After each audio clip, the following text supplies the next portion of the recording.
something that's favorable and say, do you agree with this? And of course, everybody will say yes. Like maternal health, for example. Who's against maternal health? Masama dyan para bagang yung RH bill sa ngayon ay gatas na hinaluan ng lason. Hindi tayo kumokontra dun sa gatas Yung lason ng ating kinukontra dahil kahit nakatiting yung lason na ilagay mo sa pagkain, ikamamatay mo. Yun ang dapat na maintindihan ng ating mga kababayan. Well, even some of the congressmen, they don't really know the repercussions, right? No. They just sign, they become co-sponsors, and after explaining to them, they retract. And well, because the bill, baby, contains a provision that allocates a mobile van for each congressional district. And so this health van will have the name of the congressman and will go around the district giving reproductive health programs and medicines. Well, so there is a sweetener also for the congressman. Well, we'll be talking more about how we can help stop the RH bill. We'll be right back after this short message. We'll have Ms. Tracy Cepeda Season to join us.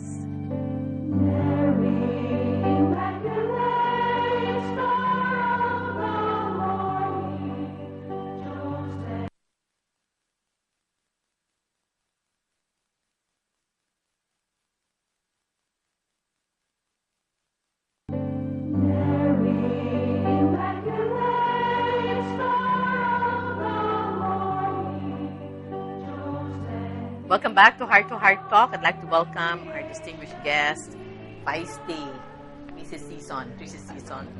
Hi, Tracy. Hi, how are you? Okay. And hello to everyone. Okay. You know, we have been discussing about the effects of this RH bill and all of this survey that's going on, and we are alarmed. You know, why is it that people are for it when we all know that it is detrimental to our health, no? And also, it's a moral issue, it's an economic issue, and definitely it's not exactly what they are saying about the RH bill. Okay, what is your resistance? Why is it that all of us, all those who are really devout Catholics, committed Catholics, why are we all against it? That's a big question, huh? Let me start maybe with a few. First of all, if you're really a Catholic, you know it's against your faith. It promotes certain activities that go right smack against our Catholic faith. And if we must really be Catholic, we have to follow. It's universal, no? Like, for example, the use of contraceptives. I have a different take on that. Contraceptives go straight directly against the will and the law of God. Because how can a creature tell a creator, you cannot create with me right now. Hold it. And we are supposed to be agents of creation, working with the Lord to fulfill His divine will here on earth. Right. When you use contraceptives, you're telling the Lord, you little puny little being creature there, hey, wait a moment. I think let's put things in proper perspective. There are roles that everyone takes. Even in a country, you have a president, and you have citizens. Each one has a role. You have a manager and you have an employee. Each one has a role. The Lord, who is infinitely intelligent and all-knowing, must know exactly what He wants with His creatures, what He wants and expects from them. And who are we to tell Him? That's my very simple way of looking at it as and a Catholic. He's a great provider, so why worry, right? Exactly. A child is always a blessing, no matter as He what. never provided. It's when man breaks His law. And it is not even the Lord that gives us the punishment. He's perfect. So when you break a law, even His law is perfect, you're going against the law. So the law will have to treat you. And there's also accountability. Huh? There's accountability. Accountability, definitely. Exactly. And we are going to be judged by history. This is the generation that brought in this RH bill. Can you imagine? Yes. So we have to stop this, right? Yes. So let's talk now on how we could help stop the RH bill.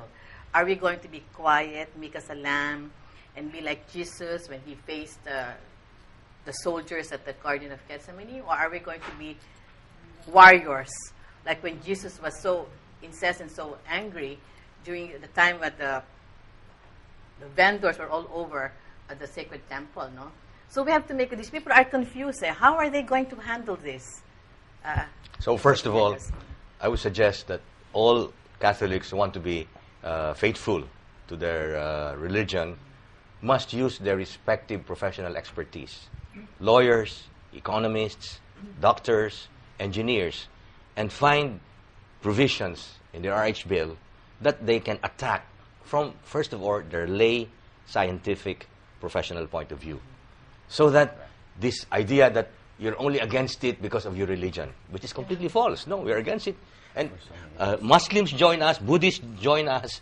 As I said, non-anti-Catholics join us because they see that there are so many provisions in the RH bill that go against good things that they see in their respective professions. So that's the way we can be very aggressive.